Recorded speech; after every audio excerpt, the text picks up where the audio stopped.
Hello friends, this is Dipali Mohra and welcome to our educational platform on Online Reader YouTube channel. So friends, here this is the session for you Bal Vikas, that means Child Development and Pedagogy.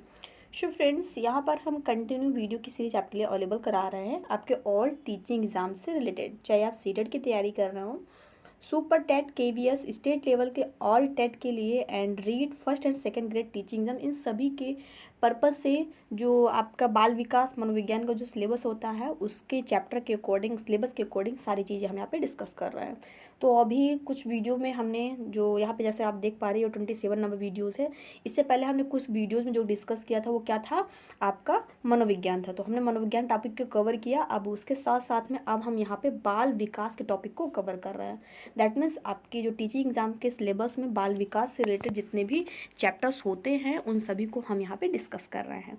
तो इसी क्रम में हमने first topic discuss कर रहे हैं। यहाँ पर क्या है आपका शैशवावस्था, मतलब कि लास्ट वीडियो की सीरीज में बाल विकास क्या होती हैं, बाल विकास की परिभाषा जो विभिन्न मनोवैज्ञानिकों ने दी है, क्योंकि विभिन्न टाइम आपने देखा वो मल्टीपल टाइम पेपर्स में परिभाषाएं आ जाती हैं फैक्चुअल डाटा के रूप में, एंड उनसे रिलेटेड जो मनोवैज्ञानिक है वो पूछा जाता है। तो उन सभी को पॉइंट ऑफ व्यू में रखते हुए हमने क्या किया है, बाल विकास की जो परिभाषा है, डिफिनीशंस हैं, उसके जो विकास के क्रम है, उन सभी को लास्ट वीडियो की सीरीज में हमने कवर किया था। एंड अभी हम वन बाय वन इसके विकास क्रम को हम देखेंगे, यहाँ पे सीखेंगे कि क्या है, और इससे रिलेटेड जितने भी फैक्चुअल डाटा बनेंगे आपके पेपर के लिए, इंपॉर्टेंट एक्सपेक्टेड जो भी पॉइंट्स बनेंगे, उन सभी चीज़ों को हम यहाँ पे सीखेंगे एंड जो है यहाँ पे याद करेंगे। तो क्या है शैशवावस्था, इन्फेंटलिज्म, ये आप कहते हैं। तो फ्रेंड्स इसी के साथ साथ में जो भी फ्रेंड्स नए हैं तो आप सभी से रिक्वेस्ट है, प्लीज़ सेशन को शेयर कर दीजिए दोस्तों के साथ में, जिससे कि जो भी आपके दोस्त हैं, फ्रेंड्स हैं एंड टीचिंग एग्जाम की तैयारी कर रहे हैं तो वो इस प्लेटफॉर्म पे आके हमारे साथ ज्वाइन कर सकते हैं। एंड ये हमारा फुल डिटेल लेक्चर जो हमारा क्लास है वो उसको ज्वाइन करके अपने डाउट्स को क्लियर कर सकते हैं। एंड हाँ दोस्तों, अगर आप चैनल पर नए हैं, चैनल को सब्सक्राइब नहीं किया तो प्लीज़ रिक्वेस्ट है चैनल को सब्सक्राइब कर लें एंड बेल आइकन प्रेस कर दीजिएगा, जिससे कि जो भी आगे के नेक्स्ट वीडियोस की कंटेंट होंगे, स्टडी मटेरियल जो भी हम अपलोड करेंगे यहाँ पे, तो गाइज़ उनकी नोटिफिकेशन आपको मिलती रहेगी। एंड हाँ, वीडियो समझ में आए, अच्छा लगे तो लाइक भी करिएगा। एंड अगर कोई डाउट है, कोई इशू है, कोई सजेशन होगा तो कमेंट ज़रूर करिएगा। तो आइए बात करते हैं, जैसे कि हमने लास्ट वीडियो की सीरीज में विकास की अवस्थाएं समझी थी, तो बैक से कवर करते हुए चलते हैं। जैसे कि हमें पॉलिसी है कि बैक से कवर करते हुए चलते हैं, तो उससे ज़्यादा हम ईजी वे में सारी चीज़ें आगे की मोड्स हमको अच्छे तरीके से समझ में आते हैं। तो जैसा कि लास्ट वीडियो की सीरीज में ही हमने आपको डिफाइन किया था कि जो विकास की जितनी अवस्थाएं हैं, तो विकास की कितनी अवस्थाएं हैं, तो वैसे तो विकास की 5 अवस्थाएं आपको डिफाइन की गई हैं। पहला था आपका क्या, गर्भावस्था, जो कि 0 से या जन्म तक होता है। 0 से जन्म तक आपका गर्भावस्था होता है, या इसको हम भ्रूण से जन्म तक भी कह सकते हैं। क्या कह सकते हैं, 0 से जन्म तक या भ्रूण से जन्म तक हम कह सकते हैं। और इसकी जो अवधि होती है वो 9 माह 10 दिन की, कितनी गाइस, 9 माह 10 दिन की। या अगर हम टोटली दिनों में बात करें तो ये कितनी हो जाएगी, 280 दिनों की हो जाएगी। 280 दिनों की गर्भावस्था मानी जाती है। मल्टीपल टाइम में पेपर में आ रखा है ये क्वेश्चंस कि गर्भावस्था का समय काल कितना होता है, तो ध्यान दीजिएगा 280 दिन अगर दिन में डाटा पूछता है, एंड अगर पेपर में महीने में पूछता है तो कुछ ये डाटा रहेगा आपका। नेक्स्ट हमने बताया था दूसरी जो है आपकी शैशवावस्था। अब शैशवावस्था क्या है, तो शैशवावस्था जन्म से 5 से 6 वर्ष। तो हमने आपको बताया था कि मल्टीपल टाइम जो है स्टूडेंट्स लोग, फ्रेंड्स लोग डाउट्स में रहते हैं कि ऑप्शन में जब उनको मिल जाता है 0 से 5 से 6 वर्ष तक, तो ये इस डाटा में कन्फ्यूज हो जाते हैं कि 0 से 5 से 6 वर्ष है या जन्म से। तो ध्यान दीजिएगा, शैशवावस्था जो है वो आपका एक्चुअल जो सही डाटा है वो आपका जन्म से 5 से 6 वर्ष तक है। 0 से जन्म तक की अवस्था जो है गर्भावस्था कहलाती है, और जन्म से 5 से 6 दैट मीन्स 5वें वर्ष का अंत और 6ठे वर्ष का प्रारंभ जो होता है ये आपका शैशवावस्था हो जाता है। सेम एज आपका बाल्यावस्था 5 से 6 वर्ष से 12 या 13 वर्ष तक। इसी तरीके से किशोरावस्था, ये भी 13 वर्ष से 18 वर्ष तक। एंड उसके बाद जो आपका प्रौढ़ावस्था आएगा वो 19 वर्ष से ऊपर जितनी भी अवस्थाएं होती हैं वो सारे आपकी प्रौढ़ावस्था में चली जाती हैं। और इसी के पक्ष में हमने बताया था कि वन बाय वन हम वीडियो में जो है डिस्कस करेंगे। जैसे कि अभी आप देख पा रहे होंगे कि आज हम जो है शास्त्रावस्था पर डिस्कस करेंगे। तो ऐसे ही एक एक विकास के क्रम को हम डिस्कस करेंगे एंड उससे रिलेटेड जितने भी विकास के पक्ष होते हैं उनको भी हम देखेंगे। जैसे कि शैशवावस्था, तो शैशवावस्था के है बाल्यावस्था या किशोरावस्था, ये 3 मुख्य अवस्थाएं मानी गई हैं आपके बाल विकास के अंदर। उसके बाद की भी अवस्थाएं होती हैं वो जो कि आपके सिलेबस से ऊपर हैं, तो सिलेबस के परे हमको नहीं जाना है, हमको सिलेबस के अकॉर्डिंग चीज़ें डिस्कस करनी है। तो शैशवावस्था जो है और बाल्यावस्था या किशोरावस्था, ये 3 अवस्थाएं आपके बाल विकास में हैं। तो इन तीनों अवस्थाओं को हम पढ़ेंगे और उसके साथ साथ में शारीरिक, मानसिक, सामाजिक, नैतिक और भाषाई, इन सभी पक्षों को भी देखेंगे। जैसे कि विकास अगर शैशवावस्था में, मतलब कि शैशवावस्था में कोई बालक है तो उसमें शारीरिक पक्ष में क्या विकास हुआ, मानसिक पक्ष में क्या विकास हुआ, कैसे हुआ, सामाजिक में क्या कैसे उसके अंदर डेवलपमेंट आए, नैतिक में क्या आए और भाषाई, तो इन सभी तर्ज पर हम क्या करेंगे यहाँ पे आपके साथ डिस्कस करेंगे। तो बने रहे हमारे साथ एंड सेशन को शेयर नहीं किया तो शेयर ज़रूर कर दे दोस्तों के साथ में, शेयर कर दे। एंड हाँ, जो भी फ्रेंड्स नए हैं तो चैनल को सब्सक्राइब ज़रूर कर लें। आगे बात करते हैं शैशवावस्था। अब शैशवावस्था की जहाँ बात आती है, सबसे पहले इसका कार्य का मतलब कि इसका जो समय है वो माना जाता है, वो समय पूछा जाता है। तो शैशवावस्था का जो समय है फ्रेंड्स, वो क्या है, जन्म से 5 से 6 वर्ष, मतलब 5वें वर्ष का अंतिम वर्ष, अंतिम समय, और 6ठे वर्ष का प्रारंभ, ये आंकड़े जो हैं आपके शैशवावस्था के बताए गए हैं, यही मान्य भी हैं। तो इस पर जो विभिन्न प्रकार के मनोवैज्ञानिक थे, जैसे कि वैलेंटाइन हैं, हॉरलॉक हैं, सिगमंड फ्रॉइड हैं, इन सभी ने इस अवस्था का पूर्णतः अध्ययन किया और उस पर अपनी अपनी धारणाएं व्यक्त की। कुछ पंक्तियां भी कहीं, वो क्या कुछ पंक्तियां थी वो ज़्यादा इंपॉर्टेंट बनती हैं आपके लिए। तो जैसे कि हमने बताया कि आपके एग्ज़ाम के पॉइंट ऑफ व्यू से या एग्ज़ाम ओरिएंटेड जो भी पॉइंट्स थीम निकल के आती है उन सभी को हमने यहाँ पे ऐड कर रखा है। तो मल्टीपल टाइम अगर आप प्रीवियस ईयर पेपर देखेंगे तो ये आपको देखने को मिलेगा कि वैलेंटाइन ने क्या कहा। तो वैलेंटाइन ने क्या कहा था कि शैशवावस्था सीखने का आदर्श काल है। तो मल्टीपल टाइम पेपर में ये पूछा जाता है क्या, कि शैशवावस्था सीखने का आदर्श काल है, और किसने कहा था, ये वैलेंटाइन महोदय ने। ये पेपर में भी आ रखा हुआ है, तो आगे के लिए भी पॉसिबिलिटी बनती है। अब वैलेंटाइन महोदय का ये स्टेटमेंट कहने का कोई ना कोई तर्क तो रहा होगा, किसी न किसी तर्क पर तो उन्होंने ये चीज़ें कही हैं कि शैशवावस्था जो है वो सीखने का क्या है, आदर्श काल है।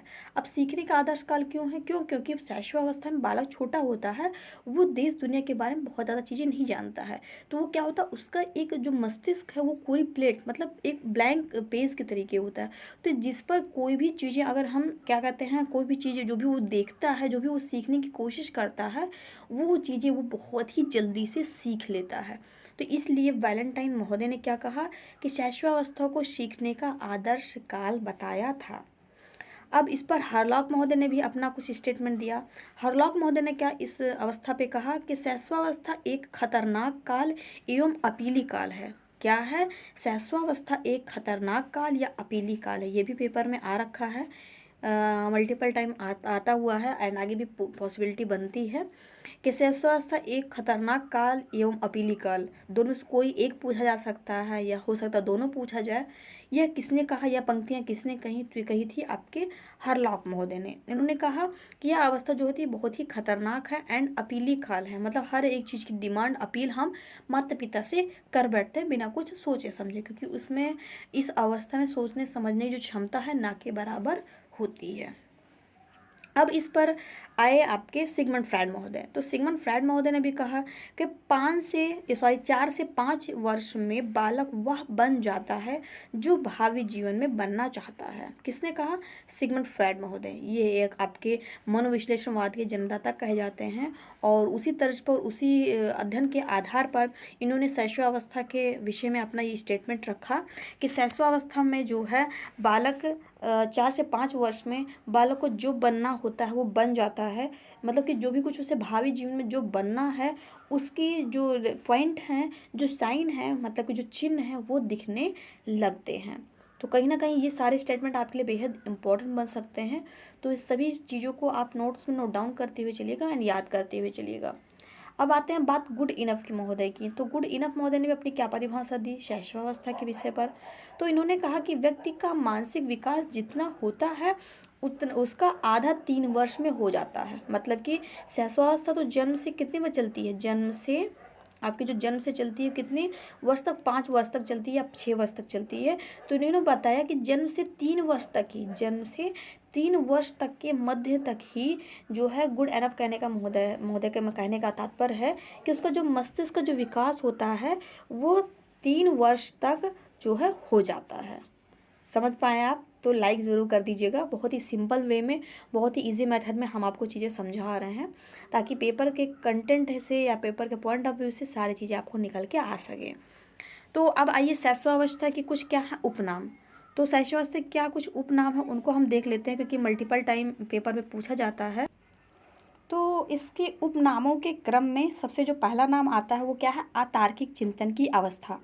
क्या बताया गया है दोस्तों? अतार्किक चिंतन की अवस्था। तो आप सभी को तर्क का अगर तात्पर्य नहीं पता है तो जैसे तर्क मतलब कि लॉजिक से किसी कार्य को सोचना, किसी चीज़ पर, किसी तथ्य पर विचार करना या सोच समझने की क्षमता।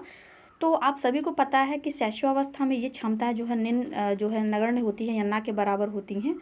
तो इस वजह से जो है ये कहा गया कि जो शैशवावस्था है वो अतार्किक क्षमता की या अतार्किक चिंतन की अवस्था होती है।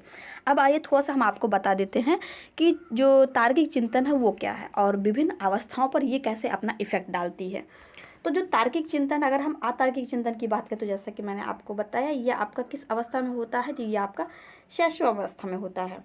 एक अतार्किक चिंतन होता है, एक क्या होता है? एक अतार्किक चिंतन होता है। दूसरा क्या होता है? एक तार्किक चिंतन होता है। क्या है? एक तार्किक और एक अतार्किक चिंतन होता है।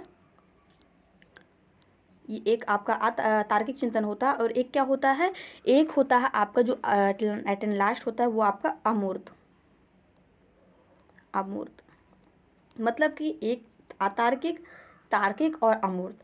अब जो अतार्किक होता है चिंतन ये शैशवावस्था में होता है और जो तार्किक होता है वो आपका बाल्यकाल में होता है। बालकाल में देखा गया है कि बच्चों के अंदर या बालकों के अंदर बहुत ही ज़्यादा मात्रा में तर्क करने की जो क्षमता है वो विकसित हुई देखी गई है। एंड बच्चे करते भी हैं, अगर आपने प्रैक्टिकली देख रखा होगा। एंड अगर अमूर्त की बात करें तो अमूर्त की जो अवस्था होती है ये मोस्टली आपकी किस में होती है? किस काल में? किशोरावस्था में। किस काल में होती है? तो ये मोस्टली आपकी किशोरावस्था में होती है। तो ये सब बहुत ही ज़्यादा इंपॉर्टेंट है आपके एग्जाम के पॉइंट ऑफ व्यू से। तो पेपर में ये पूछे जाते हैं, तो इन सभी को ध्यान में रखिएगा। एंड अगर कोई डाउट है, कोई इशूज है, कोई सजेशन, तो आप हमें कमेंट करके हमसे अपने डाउट्स को क्लियर कर सकते हैं। अब आइए आगे बात करें। नेक्स्ट है जीवन का महत्वपूर्ण काल। मतलब 1 नंबर तो बात की गई कि इसका उपनाम में मतलब कि जो शैशवावस्था को अतार्किक चिंतन की अवस्था भी कहते हैं। और दूसरे नंबर पर अगर हम बात करें तो जीवन का महत्वपूर्ण काल है। यस दोस्तों, जो शैशवावस्था है वो जीवन का बहुत ही ज़्यादा महत्वपूर्ण काल होता है, क्योंकि अपने जीवन की जो हमारे जीवन का जो प्रारंभ होता है ये इसी अवस्था से होता है। और लगभग हम इसी अवस्था में 5 से 6 वर्ष, अपने जीवन का प्रारंभिक 5 से 6 वर्ष हम इसी अवस्था में बिता देते हैं। तो ये कहीं ना कहीं पॉइंट आपके लिए इम्पोर्टेंट बनता है। जीवन का महत्वपूर्ण काल तो पेपर में आ रखा है, तो इम्पोर्टेंट है, ये ध्यान दीजिएगा। एंड खिलौनों की आयु भी इम्पोर्टेंट है। तो खिलौनों की आयु क्या है? तो खिलौनों की आयु आपका जो है शैशवावस्था हो जाएगा। नेक्स्ट है अनुकरण के द्वारा सीखने की अवस्था। तो शैशवावस्था में मोस्टली बालक जो होते हैं, बालक जो अनुकरण के माध्यम से सीखते हैं, विभिन्न जो क्रियाएं होती हैं, विभिन्न जो चीज़ें होती हैं वो अपने आसपास जो पर्यावरण में देखते हैं, फैमिली में जो भी चीज़ें देखते हैं वो क्या करते हैं? अनुकरण के माध्यम से ही सीखते हैं, एज इट इज़ रिपीट करते हैं। जैसे कि अगर फैमिली का कोई भी मेंबर किसी दूसरे पर्सन को अगर नाम से पुकारता है तो बच्चा भी क्या करता है? उसी तरीके से वो नाम से उसको पुकारता है। तो ये कहीं ना कहीं उसके अंदर अनुकरण की भावना देखने को मिलती है। और किस अवस्था में वो होती है? शैशवावस्था में। क्योंकि शैशवावस्था में जो है अचिंतन की अवस्था होती है। मतलब इसमें बालक को चिंतन करने की जो इसकी जो तार्किक क्षमता होती है वो एकदम नगण्य होती है। तो वो जिस पर्सन को नाम से बुलाता है वो समझ नहीं पाता, उसके अंदर इतनी तरह की कैपेसिटी जो है डेवलप नहीं हुई होती है कि वह समझ सके कि उस व्यक्ति को उसको वो उसका किस तरीके से रिलेटिव से, उसका किस तरीके से उसको क्या नाम से पुकारना चाहिए। वो जैसे देखता है कि घर के बड़े बुजुर्ग किसी को नाम से पुकार रहे हैं तो एज इट इज़ वो भी क्या करता है? उसी नाम से वो रिपीट करके उनको पुकारने की कोशिश करता है। तो इसलिए इसको क्या कहा गया? अनुकरण के द्वारा सीखने की अवस्था। नेक्स्ट है भावी जीवन की आधारशिला। मतलब कि हमारे ये जीवन का प्रारंभिक अवस्था है, मतलब किसी भी बालक के जीवन की प्रारंभिक अवस्था होती है कौन सी अवस्था, शैशवावस्था। तो जब ये शैशवावस्था अगर जीवन की प्रारंभिक अवस्था होती है तो कहीं ना कहीं ये जो है भावी जीवन की क्या है, आधारशिला मानी गई है, क्योंकि बालक 5 से 6 वर्ष तक इसी उम्र में रहता है, इसी अवस्था मतलब कि में रहता है और विभिन्न चीज़ें वो सीखता है। तो भावी जीवन की आधारशिला मानी गई है ये। एंड संस्कारों के निर्माण की अवस्था, तो इस उम्र में बालक अपने परिवार में, अपने समाज में रहते हैं, अपने पारिवारिक समाज में रहते हैं। एंड इस समाज में रह के, इस परिवार में रह के वो अपने संस्कारों को सीखते हैं। तो उस तरीके से इसको हम संस्कारों के निर्माण की अवस्था भी कह सकते हैं। तो चीज़ें समझ पाएँ आप। उपनाम जरूर ध्यान में रखिएगा मल्टीपल टाइम। अब सीधे से डायरेक्ट क्वेश्चंस नहीं आते कि शैशवावस्था जो है ये है या शैशवावस्था की ये विशेषता है, ऐसा कुछ। तो इस तरीके के फैक्चुअल क्वेश्चंस भी बन सकते हैं आपके लिए। विभिन्न तरीके के उपनाम दे दिए जाएंगे पेपर में आपको, एंड पूछा जा सकता है कि ये किस अवस्था की जो है बात की जा रही है। तो ये सब कहीं ना कहीं आपके लिए टेक्निकल क्वेश्चंस के रूप में निकल के आ जाएंगे। तो गाइज आइए अब बात करते हैं हम कि शैशवावस्था की विशेषता क्या है।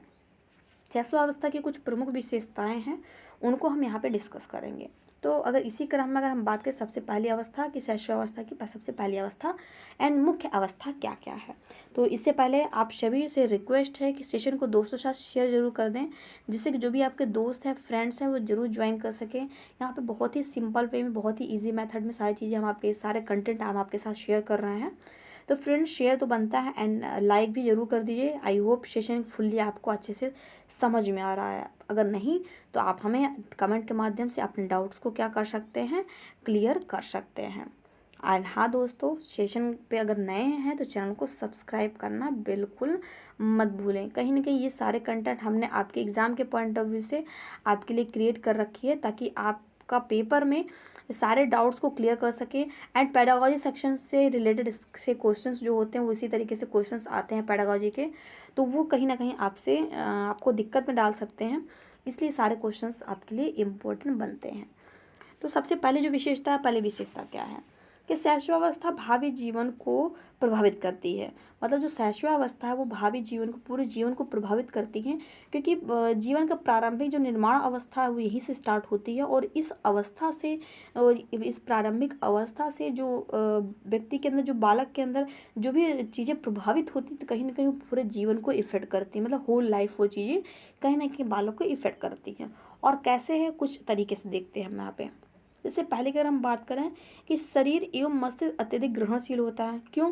शैशवावस्था भावी जीवन को प्रभावित करती है। क्यों? क्योंकि शरीर एवं मस्तिष्क जो है अत्यधिक ग्रहणशील होता है। किस अवस्था में? अगर हम शैशवावस्था की बात कर रहे हैं तो शैशवावस्था में जो बालक का जो शरीर है एवं जो मस्तिष्क है बहुत ही ज़्यादा वो ग्रहणशील होता है, एक्टिव होता है। एंड जो एब्जॉर्व करने की जो कैपेसिटी है वो बहुत ही ज़्यादा होती है। जैसे कि मैंने बताया कि बालक लोग जो है अनुकरण के द्वारा सीखते हैं, तो वो अनुकरण करने की इनके अंदर कैपेसिटी कुछ ज़्यादा ही होती है। तो एज इट इज जैसे वो फैमिली में या किसी अदर पर्सन को कोई भी चीज़ें करते हुए देखते हैं तो उसी तरीके से हूबहू उसकी नकल उतारने लगते हैं। तो ये सब चीज़ें कहीं ना कहीं उसकी कैपेसिटी को इनक्रीज़ करते हैं। जीवन का आधार है शैशवावस्था, भावी जीवन का क्या है, आधार है। और जो शैशवावस्था है ये, इसका जो अगर तात्पर्य हम माने इस शब्द का कि शैशवावस्था को क्यों कहा गया है, तो ध्यान दीजिएगा। शैशवावस्था आपके दो शब्दों से मिलकर बना हुआ है, एक तो इन और दूसरा फैरी। क्या है? एक तो है आपका इन और दूसरा फैरी, और इन और फैरी को मिला देने पर आपका क्या बन जाता है? बन जाता है आपका इन्फेंट। क्या बन जाएगा दोस्तों? इन और फैरी को मिला देने पर यह आपका बन जाएगा इन्फेंट। तो इसका तात्पर्य क्या होता है वो देखते हैं, क्योंकि कहीं ना कहीं आपके मस्तिष्क में बातें उठ रही होंगी कि आखिर में ये है क्या, इसको तोड़ा क्यों जा रहा है। आइए देखते हैं। तो जैसे कि इन की बात करें तो इन का मतलब क्या हो जाएगा? अयोग्य। इनका क्या तात्पर्य होता है? अयोग्य। और फैरी का अर्थ होता है बोलना, मतलब बोलने की अयोग्य अवस्था। ये जो इन्फेंट है, इन्फेंट का अगर हम सीधा सा अर्थ ले, सीधा सा अगर हम अर्थ इसका पकड़ें तो हो जाएगा बोलने की अयोग्य अवस्था। मतलब इस अवस्था में बालक जो है बोलने में वो असमर्थ होता है, या जो भी कुछ वो बोलता है आगे चल के, मतलब कि 1 से 2 वर्ष तक तो नहीं बोलता, उसके बाद जब वो बोलने की कोशिश करता है तो क्या है, इस अवस्था में वो उतने पूर्ण तरीके से एक्टिव नहीं होता बोलने के लिए, जितना जो है एक प्रौढ़ अवस्था में बालकों के में देखा गया है। तो कहीं ना कहीं ये जो है उसकी प्रारंभिक प्रारंभिक बोलने की अवस्था भी देखी जा सकती है, इसलिए इसको बोलने की अयोग्य अवस्था कहा दिया गया है। मतलब कि बोलते तो हैं बालक, लेकिन वो अयोग्य होते हैं इस कैपेसिटी में। चीज़ें समझ पाएँ आप तो लाइक ज़रूर करिएगा। आइए आगे समझते हैं क्या है। इस अवस्था में शारीरिक व मानसिक जो विकास होता है वो तीव्रता से होता है। यस दोस्तों, जो शैशवावस्था में शारीरिक और मानसिक जो विकास होता है बहुत ही ज़्यादा तीव्रता में होता है। क्यों? क्योंकि प्रारंभिक अवस्था है, और जैसे कि मैंने बताया कि इसमें जो शरीर और जो मस्तिष्क होता है वो अत्यधिक ग्रहणशील होता है। तो इस चीज़ के नाते जो शरीर है शारीरिक रूप से और जो मस्तिष्क मानसिक रूप से जो विकास है, जो ऑब्जर्व करने की जो क्षमता है, वो कहीं ना कहीं जब ज़्यादा तीव्र होगी, ज़्यादा तेज होगी, तो कहीं ना कहीं शारीरिक और जो मानसिक विकास हमें देखने को मिलेगा वो भी तीव्र मात्रा में होगा। चीज़ें मैं आशा करती हूँ समझ पाया। तो अगर हम फ्रेंड्स आगे बात करें मानसिक विकास की, क्योंकि एक एक चीज़ों को हम यहाँ पे एनालिसिस करते हुए चल रहे हैं, तो जैसे कि अगर मानसिक विकास की बात करें तो जैसे कि 3 वर्ष का बालक है, तो 3 वर्ष शैशवावस्था है, और 3 वर्ष के बालक में जो मानसिक विकास है ये माना जाता है कि ये 50% तक डेवलप हो गया होता है। किस अवस्था में? आपके शैशवावस्था में जो ये है, ये लगभग 50% जो है मस्तिष्क डेवलप्ड हो गया होता है। बाकी का शेष का जो 50% है उसमें से आपका 90%, मतलब कि शेष 50 का जो 40% होगा, मतलब कि 50 और प्लस 40 मतलब 90% जो है 5 से 6 वर्ष के, मतलब कि शैशवावस्था के अंतिम वर्ष तक या अंतिम समय तक बालक का 90%, कितना प्रतिशत दोस्तों? 90% बालक का विकास हो गया होता है। शेष 10% वो आपके ऑनवर्ड किशोरावस्था प्रौढ़ावस्था तक चलता रहता है।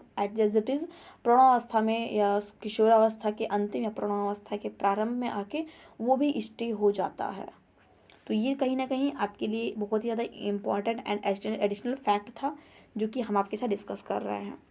आगे बात करते हैं सीखने की दृष्टि से। अगर हम शैशवावस्था के बालकों को अगर हम सीखने की दृष्टि से बात करें फ्रेंड्स, तो शैशवावस्था जो है में जितना बालक सीखता है, मतलब सीखने की दृष्टि से हम बात कर रहे हैं, तो सीखने की दृष्टि से शैशवावस्था में एक बालक जितना सीखता है, कितना सीखता है? 6 वर्ष तक। शैशवावस्था जो 6 वर्ष तक मानी गई है, 5 वर्ष के अंतिम वर्ष या 6 वर्ष के प्रारंभ तक, तो जितना बालक शैशवावस्था में 6 वर्षों में सीखता है वो इक्वल होता, बराबर होता है आपके बाल्यावस्था और किशोरावस्था में। बाल्यावस्था में भी 6 वर्ष में जितना सीखता है एंड किशोरावस्था में 6 वर्ष में जितना सीखता है उतना बराबर होता है पूरा आपके शैशवावस्था के। मैं आशा करती हूँ चीज़ें समझ पाया।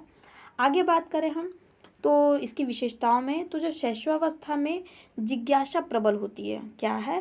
शैशवावस्था में जिज्ञासाएं जो होती हैं बहुत ही ज़्यादा वो प्रबल होती हैं। किसमें? बालकों में। नेक्स्ट है शिशु में शब्द, वाक्यों एवं क्रियाओं को दोहराने की प्रवृत्ति होती है। क्या होती है? शिशु में शब्द, वाक्य और क्रियाओं को दोहराने की प्रवृत्ति होती है। वो जो भी कार्य घर वालों को फैमिली मेम्बर्स को करते हुए देखता है एज इट इज उससे दोहराता है, मतलब अनुकरण करता है। जैसे कि मैंने आपको ऑलरेडी बताया कि घर के कोई बड़े बुजुर्ग किसी को अगर नाम से पुकार रहे हैं तो बच्चा एज इट इज हूबहू उनकी नकल उतारता है और उसको उन पर्सन को भी वो नाम से ही पुकारता है, चाहे वो उसकी माँ हो चाहे उसके पिताजी हों। अगर दादाजी आपके पिताजी को या बालक के पिताजी को नाम से पुकार रहे हैं तो बालक भी क्या करता है? उस चीज़ को उसको सुन के वो अनुकरण करके अपने पिताजी को भी वो नाम से पुकार सकता है। तो ये कहीं ना कहीं उसके दोहराने की प्रवृत्ति के कारण ही देखने को मिलता है। आगे हम बात करें नेक्स्ट आपके शैशवावस्था में, तो शैशवावस्था में शिशुओं में असहायता एवं पर निर्भरता पाई जाती है। तो शैशवावस्था का जो बालक होता है वो माता पिता पर आश्रित होता है, इसलिए उसको पर निर्भरता कहा गया है या पर निर्भर होता है। और असहायता एवं पर निर्भरता पाई जाती है, मतलब असहायता, शैशवावस्था का बालक जो है वो क्या होता है? उसका शारीरिक, मानसिक और संवेगात्मक ये सारे विकास उसके पूर्णतः नहीं हो पाए होते हैं, मतलब कि पूर्ण रूप से ये सारी चीज़ उसके अंदर डेवलप नहीं हो पाई होती हैं, इसलिए कहीं ना कहीं वो असहायक महसूस करता है, मतलब असहायक होता है। इसलिए शैशवावस्था में शिशुओं को असहायता एवं पर निर्भरता जो है बताई गई है। आत्म प्रेम की भावना पाई जाती है किसमें? शैशवावस्था के बालकों में। शैशवावस्था के बालकों में आत्म प्रेम की भावना पाई जाती है, जिसे हम क्या कहते हैं? नार्सिसिज्म कहते हैं। नार्सिसिज्म कहाँ का था? एक यूनानी शासक था, तो उसका नाम था नार्सिसिज्म। तो वहाँ से ये बताया गया है कि नार्सिसिज्म जो है वो क्या है, आत्म प्रेम। ये भी क्वेश्चन आ रखा है, तो ये इंपॉर्टेंट बनता है आपके पेपर के लिए, तो ध्यान से इसको भी पढ़िएगा। अगर नहीं समझ में आएगा तो बताइएगा, कमेंट कीजिएगा। तो दोस्तों आत्म प्रेम किसको कहा गया, नार्सिसिज्म को आत्म प्रेम कहा गया है। नेक्स्ट विशेषता क्या है कि शैशवावस्था में व्यवहार मूल प्रवृत्तियों पर आधारित होती है। क्या है, शैशवावस्था में व्यवहार जो है वो मूल प्रवृत्तियों पर आधारित होती है। अतः मतलब एक बालक जब जन्म लेता है और जन्म लेने के बाद शैशवावस्था की अवस्था में जो भी कुछ उसका व्यवहार जो जागृत होता है, जो हमें प्रतिलक्षित होता है, वो क्या है, उसे गॉड गिफ्टेड है, मतलब उसकी मूल प्रवृत्ति है, मतलब उसे जन्म के साथ ही मिली हुई हैं। एज इट इज़, जैसे रोना, हंसना, जो है खेलना, चलना, भूख लगना, प्यास लगना, तो ये सब चीज़ें क्या है, मूल प्रवृत्ति है उसकी। और ये क्या है, शैशवावस्था में इसका जो व्यवहार है वो पूर्णतः इसी पर केंद्रित होता, मतलब इसी पर ही आधारित होता है। चीज़ें समझ पाए आप, मैं आशा करती हूँ ये सारे चीज़ें, सारे पॉइंट्स बहुत ही जो है सिंपल वे में हमने लिख रखे हैं, एंड सारी चीज़ें आपको इजी वे में समझ में आ रहे होंगे। आगे बात करते हैं नेक्स्ट। नोट्स में क्या है कि जन्म के समय उत्तेजना नामक संवेग पाया जाता है। किसमें, बालकों में जन्म के समय जो उत्तेजना नामक जो संवेग पाया जाता है, ये पेपर में आ रखा हुआ है कि जन्म के समय उत्तेजना नामक मतलब कौन सा संवेग पाया जाता है, जन्म के समय बालकों में कौन सा संवेग पाया जाता है, या यूँ कहें कि शैशवावस्था में बालकों में कौन से संवेग पाए जाते हैं। तो मोस्टली अगर हम बात करें कि जन्म के समय, तो जन्म के समय बालकों में उत्तेजना नामक संवेग पाए जाते हैं। एंड जैसे जैसे बालक अगर 2 वर्ष के हुए, 3 वर्ष के हुए, तो लगभगतः उनके अंदर सारे संवेग डेवलप कर गए होते हैं। तो इस तरीके से आंकड़ों पर निर्भर करते हैं, आपको जो समय सीमा दी जाएगी उसके आधार पर आप ऑप्शन चूज करेंगे। नेक्स्ट, 2 वर्षों तक अधिकांश संवेग विकसित हो जाते हैं, जैसे कि और कौन कौन से वो संवेग जो 2 वर्ष के अंत तक या 2 वर्ष से 3 वर्ष तक जो है डेवलप कर जाते हैं। तो उसमें आपका आ जाएगा प्रेम, क्रोध और भय। क्या आ जाएगा, प्रेम, क्रोध और भय। ये सब आपके 3 वर्ष तक जो है डेवलप कर जाते हैं। बाकी अगर जन्म के समय बात करें तो जन्म के समय में आपके उत्तेजना नामक संवेग डेवलप कर गए होते हैं। तो फ्रेंड्स, सेशन आपको इसी वे में समझ में आ रहा है तो कमेंट करके हमें ज़रूर बताइएगा। आइए आगे बात करते हैं। नेक्स्ट क्या है, शैशवावस्था में सामाजिक व नैतिकता का अभाव पाया जाता है। किस अवस्था में, शैशवावस्था में। शैशवावस्था में बालक आत्म केंद्रित होता है, इसी कारण से उसमें सामाजिक और नैतिक जो भावना होती हैं उसका अभाव पाया जाता, मतलब वो नहीं होता है। नेक्स्ट है, इस अवस्था में जो बालक होते हैं और जो बालिकाएं होती हैं, बालकों में मतलब बॉयज़ में पितृ विरोधी ग्रंथि, मतलब पिता का विरोध करते हैं और माता से क्या करते हैं, प्रेम, ये विरोधी ग्रंथियां पाई जाती हैं। और इस ग्रंथि को क्या कहते हैं, ओडिपस कहते हैं। मतलब बालकों के अंदर जो ग्रंथियां पाई जाती हैं उसको हम ओडियस कहते हैं, और ये पितृ विरोधी हैं और मात्र प्रेमी ग्रंथियां हैं। तो क्वेश्चन किसी भी तरीके से घुमा के पूछा जाए, सारे डाउट्स मैं आपको क्लियर कर दे रही हूँ यहाँ पे, आप अच्छे तरीके से इसको मेमोरी में सेटअप कर लीजिएगा। इससे क्वेश्चन ज़रूर से ज़रूर बनते हैं, तो वो कहीं ना कहीं आपके लिए प्रॉफिटेबल होंगे। तो ध्यान से पढ़िएगा। मैं फिर से रिपीट कर दूं आपको कि बॉयज़ में मतलब लड़कों में पितृ विरोधी ग्रंथि होती है। तो पितृ विरोधी ग्रंथि कौन सी है, ओडियस। पहला क्वेश्चन, लड़कों में ये जो है पितृ विरोधी ग्रंथि जो है पाई है तो ओडियस। नंबर 1 क्वेश्चन, बॉयज़ में जो है मातृ प्रेमी ग्रंथि कौन सी पाई जाती है, मातृ प्रेमी ग्रंथि कौन सी होती है, तो वो भी ओडियस हो जाएगा। या पितृ विरोधी ग्रंथि कौन सी हो जाएगी, तो वो ओडियस हो जाएगा। तो इस तरीके से 3 से 4 क्वेश्चंस आपके सिंगल एक पॉइंट से निकल के आ जाते हैं। सेम एज अगर गर्ल्स की बात करें तो गर्ल्स में, लड़कियों में, बालिकाओं में मातृ विरोधी ग्रंथि इलेक्ट्रा पाई जाती है। तो ये मातृ विरोधी होती है लेकिन पितृ प्रेमी होती हैं। तो इस तरीके से मातृ प्रेमी जो है मातृ प्रेमी हो जाएगा आपका ओडियस, और पितृ प्रेमी हो जाएगा आपका इलेक्ट्रा। मातृ विरोधी माने तो इलेक्ट्रा, पितृ विरोधी माने तो आपका क्या हो जाएगा, ओडियस। लड़कों में कौन सी ग्रंथि पाई जाती है तो ओडियस, गर्ल्स में कौन सी ग्रंथि पाई जाती है तो आपका हो जाएगा इलेक्ट्रा। मैं आशा करती हूँ चीज़ें बहुत ही इजी वे में फुल्ली तरीके से आपको समझ में आया होगा। तो दोस्तों, अगर कोई डाउट है, कोई इशूज है, कोई सजेशन, तो कमेंट करें। अदरवाइज दोस्तों के साथ शेयर करना तो बिल्कुल मत भूलें। आगे देख लेते हैं। अब एक सिगमंड फ्रायड महोदय थे, विभिन्न प्रकार के जितने भी आपके बाल विकास में मनोवैज्ञानिक है वो एक तरफ, और सिगमंड फ्रायड महोदय एक तरफ। विभिन्न प्रकार के जितने भी मनोवैज्ञानिक आपके बाल विकास में जिन्होंने इस पर अपना स्टेटमेंट दिया, उन सभी का कहना है कि शैशवावस्था में जो काम की जो प्रवृत्ति होती है वो ना के बराबर होती, मतलब नहीं पाई जाती है। लेकिन सिगमंड फ्रायड महोदय का कहना है कि इनमें काम प्रवृत्ति विकसित होती है और तीव्र होती है। तो ये है कुछ द्वंद्व विभिन्न प्रकार के मनोवैज्ञानिकों में। लेकिन स्टेटमेंट अगर ये क्वेश्चन आपसे पूछा जाएगा, ये स्टेटमेंट अगर आपसे पूछा जा सकता है पेपर में, तो बाकायदे आपको नाम दिया जाएगा कि सिगमंड फ्रायड के अनुसार जो शैशवावस्था में कौन सी भावना पाई जाती है, तो उसमें आपको कुछ अलग से ऑप्शन मिलेंगे एंड काम प्रवृत्ति आपको मिलेगी। तो इस सब तरीके के अगर क्वेश्चंस बनेंगे तो इसमें इसलिए सिगमंड फ्रायड महोदय का नाम आपको दिया रहेगा।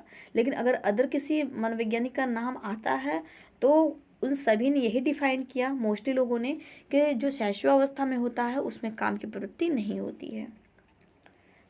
आगे बात करते हैं, अब कुछ विकास के बारे में चर्चा कर लेते हैं। विकास जैसे कि क्या है आपका शैशवावस्था में शारीरिक विकास, मानसिक विकास, नैतिक विकास, तो कौन कौन से कैसे कैसे विकास हुए, तो उन सभी विकासों को हम चर्चा कर लेते हैं एक बार में। जैसे कि मैंने आपको बताया था कि एक एक हम जो है विकास क्रम को लेते हुए चलेंगे एंड उसके साथ साथ में उससे रिलेटेड जितने भी विकास के पक्ष हैं उनको भी हम डिस्कस जरूर करेंगे। तो अभी हम बात करते हैं क्या है विकास के पक्ष, और विकास के पक्ष की श्रृंखला में सबसे पहले अगर हम बात करें तो किसकी करेंगे, शारीरिक विकास की।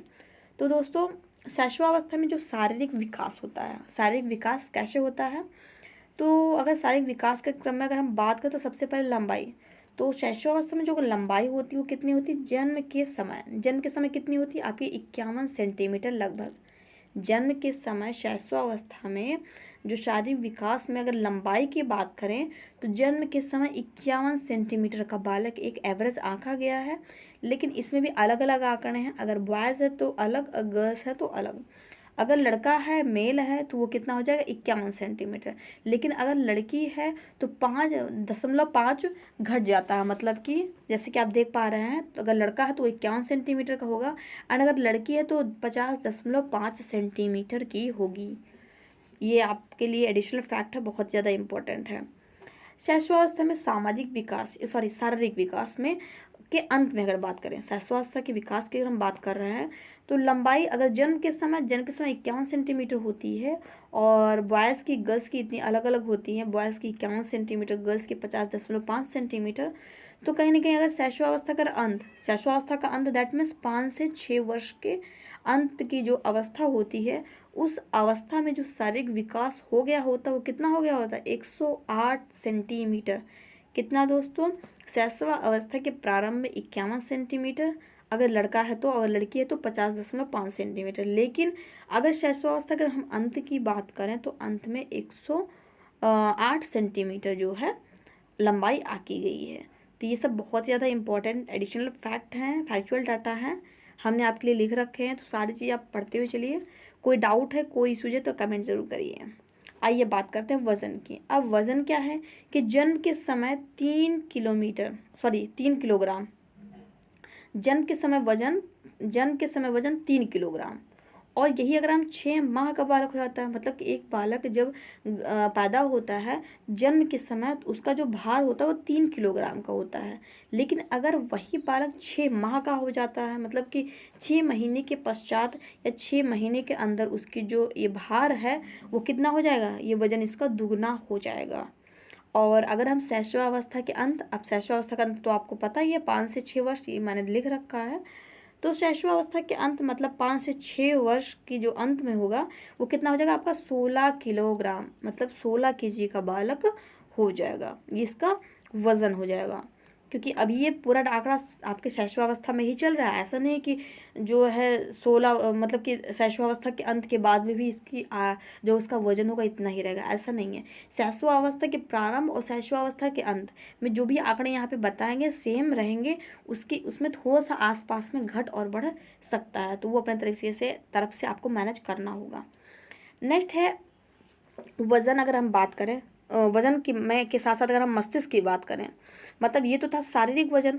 अब अगर हम मस्तिष्क के वजन की बात करें तो जन्म के समय बालक को जो मस्तिष्क का जो वजन रहेगा कितना रहेगा, 300 ग्राम। मतलब किसी भी एक बालक के जन्म के समय मस्तिष्क का जो भार होता है वो 300 ग्राम का होता है। लेकिन जैसे जैसे 6 माह बीतते हैं, 1 वर्ष बीतता है, 3 वर्ष बीतता है एंड शैशवावस्था का अंत समय आता है, तो वहाँ तक आते आते उसके जो मस्तिष्क का जो भार हो जाता है वो 1 किलोग्राम 1 किलो 250 ग्राम या 1200 से 1400 ग्राम, ये आंकड़े बताए गए हैं कि इतने के मध्य हो सकते हैं। या तो 1 किलोग्राम 250 ग्राम ये हो सकता है, या तो 12 से 1400 ग्राम तक हो सकता है। तो ये था वज़न के विषय में। मतलब कि सबसे पहले शारीरिक विकास में हमने लंबाई देखी, और अब लंबाई के बाद में हम क्या देख रहे हैं, वज़न देख रहे हैं। अब इसी के साथ साथ अगर हम हड्डियों पर चर्चा करें तो शैशवावस्था में बालकों में जो हड्डियों की संख्या होती कितनी होती, 270। अब आप सोच रहे हो कि अभी तक तो आपने 206 ही पढ़ा था, तो वो पढ़ा था फ्रेंड्स, सही भी है। लेकिन किशोरावस्था के बालक में या एक जो प्रौढ़ावस्था के बालक में शरीर में जो हड्डियों की संख्या होती है कितनी होती है, वो मात्र 206 होती है। लेकिन जब वही बालक शैशवावस्था में होता है तो उसके अंदर हड्डियों की संख्या 270 हो गई होती है। मैं आशा करती हूँ पॉइंट्स आपको क्लियर हो गए होंगे कि एक बालक है अगर वो शैशवावस्था का है तो उसके अंदर जो हड्डियों की संख्या होगी कितनी होगी, 270 होगी। लेकिन अगर वही बालक बड़ा हो जाता है, बाल्यावस्था में पहुंचता है या बाल्यावस्था में पहुंचता है या किशोरावस्था में पहुंचता है, तो उन सभी के अंदर जो होगा, उन सभी के अंदर आपका ये जो डेवलपमेंट है, हड्डियों का जो विकास है वो अलग अलग मात्रा में होगा। कैसे होगा आइए देखते हैं। अगर कोई भी बालक है अगर शैशवावस्था में, किस अवस्था में दोस्तों, अगर कोई भी बालक अगर शैशवावस्था में है तो उसका जो शरीर का जो हड्डियों की संख्या होगी वो 270 बताई गई है। लेकिन अगर वही बालक बाल्यावस्था में चला आता है, बाल काल में, तो उसके अंदर मतलब कि शैशवावस्था के बाद बाल्यावस्था में उसके अंदर हड्डियों की संख्या 350, सॉरी दोस्तों कितनी हो जाएगी, 350 आपकी हो जाएगी, ये बताया गया है 350। लेकिन यही बालक जब किशोरावस्था में पहुंचता है तो किशोरावस्था में पहुंचने के बाद उसके अंदर जो हड्डियों की संख्या होगी कितनी हो जाएगी, 210। कितनी हो जाएगी मित्रों, 206। कितनी हो जाएगी दोस्तों, 206 हो जाएगी, ना कि दोस्तों 210। कितनी हो जाएगी दोस्तों, 206 रह जाएगी। समझ में आया आप। शैशवावस्था में 270, बाल्यावस्था में 350 एंड किशोरावस्था में 206। तो ये घटती बढ़ती रहती हैं, कैसे वो भी बताते हैं हम आपको। शैशवावस्था में जब बालक जन्म लेता है तो विभिन्न छोटी छोटी हड्डियाँ होती हैं, तो वो सारी हड्डियों की काउंटिंग 270 कहलाती हैं। लेकिन जैसे वो बालक बड़ा होता जाता है और बाल्यावस्था में प्रवेश करता है तो इस अवस्था तक आते आते उसके अंदर और भी कई छोटी छोटी हड्डियाँ डेवलप कर जाती हैं। जिस तरीके से उसका शारीरिक विकास होता है और भी ढेर सारी हड्डियाँ डेवलप कर जाती हैं। तो इस तरीके से इन हड्डियों की संख्या बढ़ के 350 हो जाता है। लेकिन जैसे जैसे ये बाल्यावस्था के बाद किशोरावस्था में प्रवेश करती हैं तो इस अवस्था तक आते आते इसके अंदर ये हड्डियों की संख्या 206 मात्र रह जाती है। तो ये सारे पॉइंट्स बहुत ही ज़्यादा इंपॉर्टेंट हैं, आप सभी के लिए पेपर के एग्ज़ाम के पॉइंट ऑफ व्यू से इम्पोर्टेंट बनते हैं, तो ध्यान से पढ़िएगा। आइए अब बात करते हैं, चर्चा कर लेते हैं इसके विकास के क्रम में दांतों की। तो एक शैशवावस्था के जो बालक होगा, ध्यान दीजिएगा फ्रेंड्स, जितने भी शारीरिक विकास में जितने भी हम पॉइंट्स आपके साथ डिस्कस कर रहे हैं, मल्टीपल टाइम इससे रिलेटेड क्वेश्चंस बनते ही बनते हैं। आपके सीटेट के लिए पेपर बहुत ज़्यादा इंपॉर्टेंट है, ये सब ही बहुत ज़्यादा इंपॉर्टेंट फैक्चुअल डाटा के रूप में आपके state level UP TET MP TET में भी मल्टीपल टाइम ये क्वेश्चंस देखने को मिले हुए हैं। तो इसलिए सारे क्वेश्चन बहुत ज़्यादा इंपॉर्टेंट है। वीडियोस स्किप नहीं करिएगा, फुल्ली देखिएगा एंड शेयर करना बिल्कुल मत भूलिएगा। आइए बात करते हैं हम दांतों पर। तो जन्म के समय दांत नहीं होते। शैशवावस्था में बालक अगर जब जन्म लेता है तो जन्म के समय इसके अंदर कोई भी दांत नहीं होते हैं, और जिस तरीके से वो बढ़ता जाता है और 6 माह, मतलब कि 6 माह में इसका पहला दांत निकल के आता है, या 6 माह में इसके पहले दांत देखने को मिलते हैं। तो 6 माह की अवस्था में इसको एक दांत माना जाएगा। और शैशवावस्था के अंत तक कितना फ्रेंड्स, शैशवावस्था के अंत तक इसके अंदर 16 दांत हो गए होते हैं। कितने हो गए होते हैं, 16 दांत। अगर इन 16 दांतों का अगर हम वर्गीकरण करें, और ये अवस्था कब की है, ये आपके 5 से 6 वर्ष की अवस्था की बात की जा रही है, क्योंकि क्या लिखा गया है कि शैशवावस्था के अंत, मतलब कि शैशवावस्था के अंत समय 5 से 6 वर्ष की आयु में इसमें इसके अंदर जो दांतों की जो संख्या होगी कितनी हो जाएगी, 16 हो जाएगी। और इन 16 का अगर हम वर्गीकरण करें तो जो 2 से 3 दांत होंगे वो स्थायी होंगे, एंड उसके अतिरिक्त जो 13 से जो 14 दांत होंगे आपके, वो दूध के दांत या हम कच्चे दांत भी कह सकते हैं उसको। चीज़ें समझ पाए आप, आपने प्रैक्टिकली देखा भी होगा, अगर आपके घर के अंदर या आपके घर में बच्चे होंगे तो वो सारे पॉइंट्स आपको इजी वे में क्लियर होते रहेंगे। अब इसके साथ साथ दांतों के बाद अगर हम बात करें आपकी मांसपेशियों की, किसकी बात करें दोस्तों, मांसपेशियों की, तो नवजात शिशु में इस अवस्था के अंत में 23 से 25% तक विकास हो जाता है। किसका, मांसपेशियों का। एक नवजात या शैशवावस्था के शिशु में 23 से 25% तक मांसपेशियों का विकास हो गया होता है। अब अगर हम बात करें इसके धड़कन की, मतलब कि हृदय की जो धड़कन होती है वो क्या होती है, किस आंकड़े में होती है आपके विभिन्न अवस्थाओं में। तो अगर धड़कन की अवस्था अगर हम बात करें हृदय की धड़कन, तो शैशवावस्था में कितनी होती है, बाल्यावस्था में कितनी होती है और किशोरावस्था में कितनी होती है। तो अलग अलग आंकड़े हैं, उसको भी यहाँ पे एक साथ डिस्कस करेंगे। तो तुलनात्मक अध्ययन करेंगे तो कहीं ना कहीं आपको इजी तरीके से समझ में आएगा वो चीज़ें कहीं ना कहीं। तो शैशवावस्था में जो हृदय की जो धड़कन होती है वो 140 पर मिनट होती है। कितनी होती है दोस्तों, 140 पर मिनट होती है शैशवावस्था में। और बाल्यावस्था में कितनी होती है, 100 पर मिनट होती है। कितनी होती है फ्रेंड्स, 100 पर मिनट होती है। एंड अगर वो बालक किशोरावस्था में आ जाता है तो 72 मतलब 72 पर मिनट होती है। तो जिस तरीके से बालक शैशवावस्था से बाल्यावस्था से किशोरावस्था वो बढ़ता जाता है, तो उस अवस्था में वो बढ़ते हुए क्रम में कहीं ना कहीं उसके अंदर ये जो है हृदय की जो धड़कन है वो घटती हुई चली जाती है। मतलब कि सबसे पहले तो बढ़ी हुई होती है, फिर थोड़ी घटती, फिर और घट जाती है। लेकिन किशोरावस्था में जो 72 जो पर मिनट है ये कहीं ना कहीं स्टे हो जाती है इसी पर आके। तो मैं आशा करती हूँ ये दांत का क्रम, मांसपेशियाँ और जो हृदय की धड़कनें हैं, कहीं ना कहीं ये सारी चीज़ें आपको क्लियर हो गई होंगी। अब आइए आगे डिस्कस कर लेते हैं आगे क्या है। इसकी जो शैशवावस्था की कुछ गतिविधियाँ हैं। तो शैशवावस्था की कुछ गतिविधियाँ क्या है कि शिशु अपना जो है सिर 1 माह में उठाने लगता है। ये आंकड़े पेपर में आ रखे हैं दोस्तों, मल्टीपल टाइम पूछे जाते हैं इसका वर्गीकरण, तो ध्यान में रखिएगा कि शिशु अपना जो सिर है 1 माह में उठाने लगता है। कितने माह में उठाने लगता है, 1 माह में उठाने लगता है। और अगर 4 माह की बात करें तो 4 माह में वो किसी न किसी चीज़ के सहारे उठने लगता है, उठकर बैठने लगता है, ये कोशिश करता है। और अगर इसी को हम 7 माह में बात करें, जब वो बालक 7 माह का हो जाता है तो बिना सहारे के बैठने लगता है, मतलब बिना सहारे के वो बैठना सीख जाता है। तो इस आंकड़े देखते रहिएगा। 1 माह में शिशु अपना सिर उठाने लगता है, 4 माह में जो होता है सहारे, मतलब किसी चीज़ के सहारे वो बैठने लगता है, 7 माह में बिना सहारे के वो बैठने लगता है। और इसी के साथ साथ अगर 10 माह की बात करें तो घुटनों पर क्या करता है, घुटनों पर चलने लगता है। कैसे चलने लगता है, घुटनों पर वो चलने लगता है, घुटनों के बल वो चलने लगता है। और इसी आंकड़े में अगर हम 14 माह की बात करें, देखिएगा यहाँ पर 1 महीने में ही काफ़ी ज़्यादा डेवलपमेंट इसके अंदर देखने को मिलते हैं। 14 से 15 माह के बीच में जब बालक 14 माह का होता है तो वो खड़ा होने लगता है, और जैसे वो 15 माह का होता है तो वो पैरों पर चलने लगता है। मतलब 14 से 15 माह में एक ही महीने में वो बच्चा खड़ा होने के साथ साथ में वो चलना भी सीख जाता है।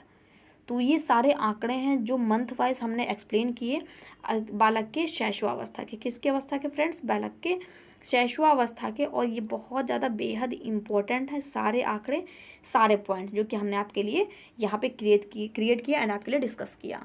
तो फ्रेंड्स आज का सेशन यहीं तक। Thank you for watching me on YouTube. तो दोस्तों सेशन कैसा लगा कमेंट करके ज़रूर बताएं। एंड आप सभी से रिक्वेस्ट है कि अगर कोई डाउट है, कोई इशू है, कोई सजेशन है तो हमें कमेंट करके ज़रूर हमसे बात करें। एंड हाँ दोस्तों, सेशन को लाइक करना बिल्कुल मत भूलें, लाइक कर दें। दोस्तों साथ शेयर करना मत भूलें। सोशल मीडिया पर जो भी आप सोशल मीडिया यूज़ कर रहे हैं उन सभी जगह इस सेशन को ज़रूर शेयर कर दें, ताकि अधिक से अधिक दोस्त लोग हमारे साथ ज्वाइन कर सकें एंड अपनी स्टडी को कंटिन्यू कर सकें। एंड हाँ, अगर इस चैनल पे नए हैं तो सब्सक्राइब करना बिल्कुल मत भूलें। जो है इंपॉर्टेंट इन्फॉर्मेशन आपके लिए, आप हमें अनअकैडमी पर भी ज्वाइन कर सकते हैं। अनअकैडमी पर आप हमें जो है दीपाली मौर्य के नाम से ज्वाइन कर सकते हैं। दीपाली मौर्य ये हमारे नेम की स्पेलिंग है।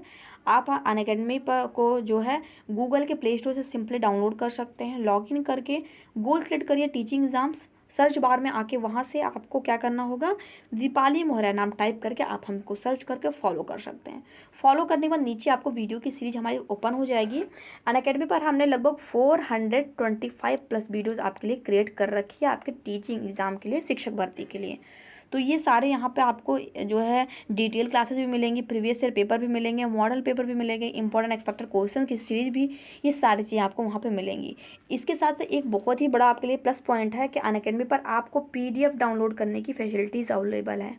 यूट्यूब पर आप PDF डाउनलोड नहीं कर पा रहे होंगे, लेकिन अनअकैडमी पर अगर आप हमसे जुड़ते हैं तो वहाँ पर ये सारे जो कंटेंट हमने आपके लिए अवेलेबल कराए हैं, तो उनकी कहीं ना कहीं आपको जो PDF है वो साथ में वीडियो के साथ में पॉइंट हुई रहती है, आप उसको वहाँ से डाउनलोड कर सकते हैं। सो फ्रेंड्स, आज का सेशन यहीं तक, मिलते हैं नेक्स्ट सेशन में, नेक्स्ट वीडियो साथ में। So bye bye, have a nice day.